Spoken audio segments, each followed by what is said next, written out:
5 നേരം നമസ്കാരമുണ്ട്, തഹജ്ജുദ് നമസ്കാരമുണ്ട്, ളുഹാ നമസ്കാരമുണ്ട്, ഇഷ്റാഖ് നമസ്കാരമുണ്ട്.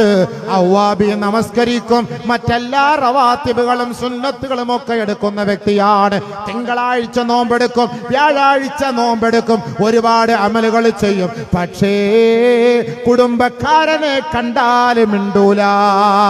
അല്ലാഹുവിന്റെ റസൂൽ പറയുകയാ, ഇവരുടെ ഏടുകൾ അല്ലാഹുവിന്റെ കോടതിയിൽ വെളിവാക്കപ്പെടുമ്പോ ഖാലല്ലാഹു യഖൂലുല്ലാഹു തബാരക വ തആല, അല്ലാഹു പറയാൻ ദഉ ഹാദൈൻ, ഈ രണ്ടുപേരുടെ ഫയലുകളും വലിച്ചെറിയണേ മലക്കുകളെ, ഹത്താ യസ്തലിഹാ, അവര് രണ്ടുപേരും പരസ്പരം മിണ്ടുന്നത് വരെ, സലാം പറയുന്നത് വരെ, കൈ കൊടുക്കുന്നത് വരെ അവരുടെ ഈ ഏടുകൾ എന്റെ മുന്നിലേക്ക് കൊണ്ടുവരേണ്ട.